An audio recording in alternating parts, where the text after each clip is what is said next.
भोग वासना में लिप्त हो गए। मन और जनेन्द्रिय संपूर्ण रूप से काम वासना से युक्त होने के कारण मलिन हो गई।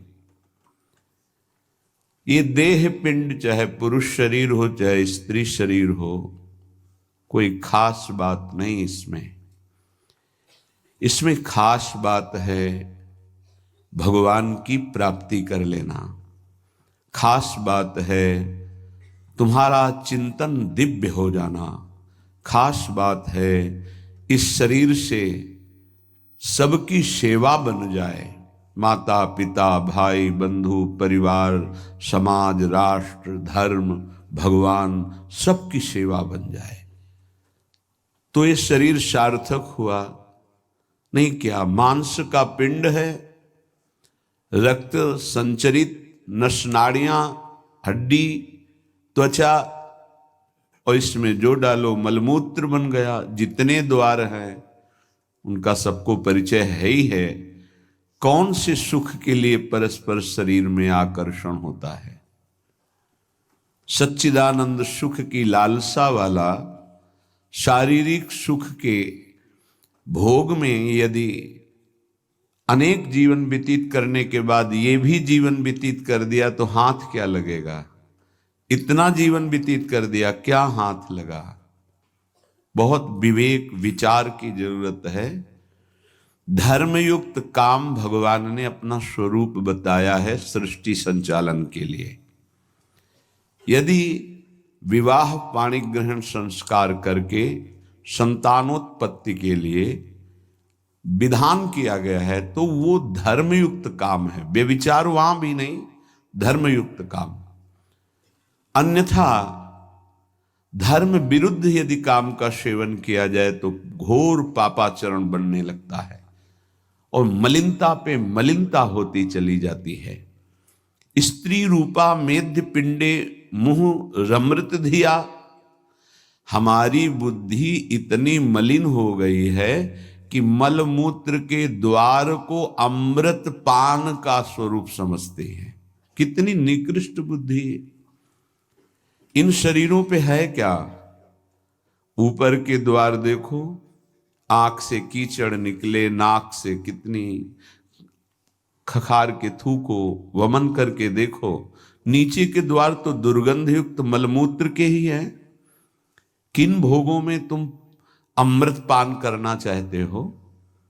स्त्री रूपा मेध्य पिंडे मुहुः रमृत धिया नित्य लोलुभ्यमानम। नित्य तुम लुभायमान हो रहे हो कि अगर ये शरीर भोगने को मिल जाए, ये शरीर मिल जाए तो हमारा जीवन धन्य हो जाए। नित्य लोलुभ्यमानम है क्या? थोड़ा विवेक से विचार करके देखो। धर्मयुक्त संतानोत्पत्ति के लिए भगवान ने आदेश किया है। मनमुखी चाल चल करके मनोरंजन करने के लिए ये नहीं बना हुआ है। फंसते चले जाओगे। अमृत की लालसा से मृत होते चले जाओगे। तुम्हारे विचार मृत, तुम्हारे आचरण मृत, तुम्हारा शरीर मृत, तुम्हारी चेष्टा मृत, क्योंकि मृत लोक में, इसका नाम मृत्यु लोक है और खोज रहे हो अमृत। चक्षुर्न क्षुद्र जीवैरपि विहितो। ये नेत्र मिथ्या रूप में लुभायमान हो रहे हैं। चमड़ी ऊपर से गोरी पीली जैसी भी, उसी में हम आसक्त हो रहे हैं। इतने आसक्त हो रहे हैं। परसों एक नवयुवक भाई प्रश्न एकांतिक में कह रहे, जिया नहीं जा रहा, हमको हमारी मित्र ने धोखा दे दिया और हालत भी ऐसी थी कि करुणा लग रही थी कि कृपा करें प्रभु और इनकी बुद्धि को इस दलदल से निकालें। वो जीवन से हारा हुआ व्यक्ति बैठा हुआ है केवल एक बात में कि उसको उसके किसी मित्र ने, मतलब स्त्री शरीर ने उसको धोखा दे के दूसरे से ब्याह कर लिया। धोखा दे के मतलब मन की गति है, इसमें धोखा और सही का क्षेत्र नहीं है। ये तो विचरण करता रहता है। आज ये आज ये आज ये, इसका कोई बिरला इसकी इस गति को रोक दे, वही साधना परायण साधक कहा जाता है। पर ऐसा नहीं होता है। जहां तुमसे बढ़कर कोई मिला तो वहां दृष्टि उसकी जम जाएगी, तुम्हें छोड़ देगा। संसार का खेल यही है। तुम्हारा प्यार अगर सही ठिकाने पे पहुंच जाए तो सार्थक हो जाए। वो प्यार मूर्ति प्रेम के खिलौना दो खेलत हैं प्रेम खेल, प्रियालाल, इनसे प्रेम हो जाए तो निहाल हो जाओगे। पर इनसे प्रेम करने के लिए कठिनता है। पहले सर्वत्र से राग हटावे तो इनसे प्रेम होता है, अन्यथा नहीं।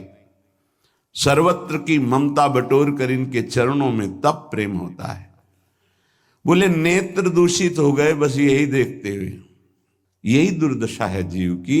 सामने भगवान हैं चराचर जगत के हृदय में, उनको कोई नहीं देखना चाहता, और बाहरी केवल चमड़े को देख करके हम आकर्षित हो रहे हैं। ये चमड़ी ज्यादा दिन नहीं टिकेगी, जिसकी तुम देख रहे हो उसकी और तुम्हारी भी, ये नष्ट होने वाली है। इन्हीं को शासन में साधक रखता है। नेत्रेंद्री हम जहां चाहें वहीं जाएगी, अन्यथा नहीं जाएगी।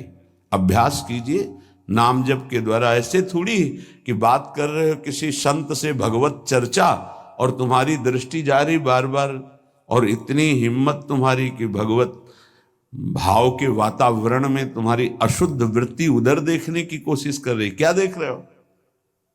चुप हो, एकदम शांत। चक्षुर्न क्षुद्र जीवैरपि विहित मृषा मानना अत्यंत मग्नाहा। ये क्षुद्र जीव समझ नहीं पा रहे कि नेत्र किसके लिए मिले। ये नेत्र मिले भगवत साक्षात्कार के लिए।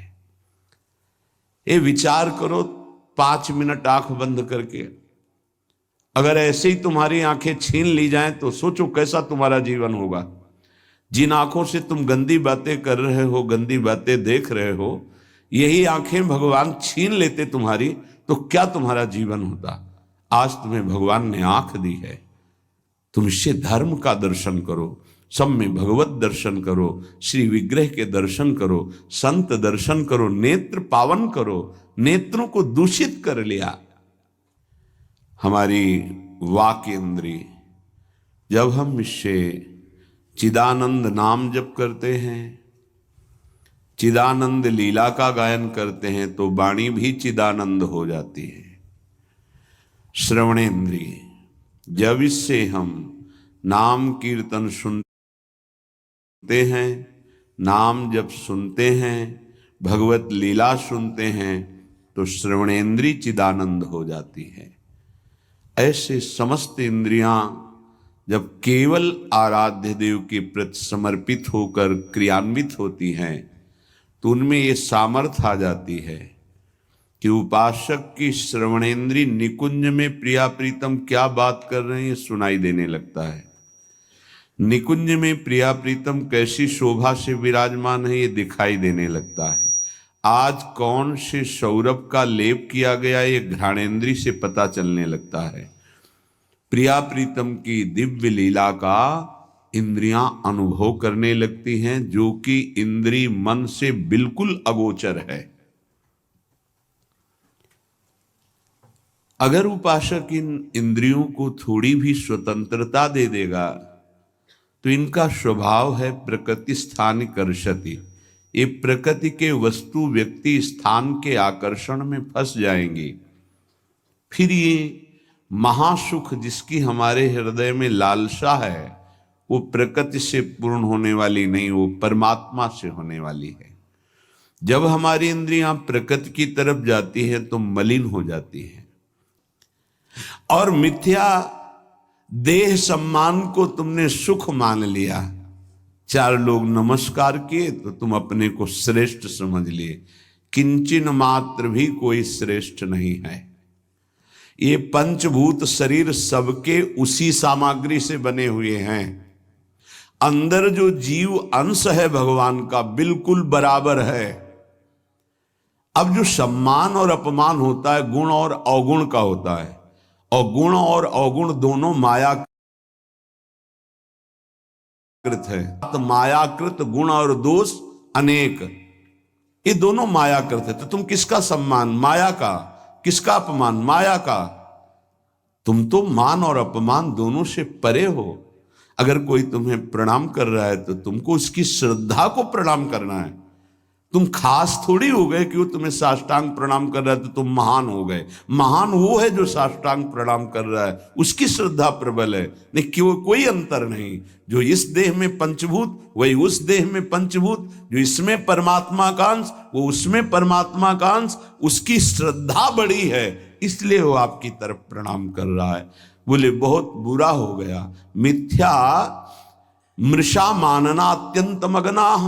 मैं झूठ मूठ अपने को बड़ा मानकर सम्मान प्राप्त करने की लालसा, सम्मान स्वीकार कर लिया तो हृदय अपवित्र हो गया।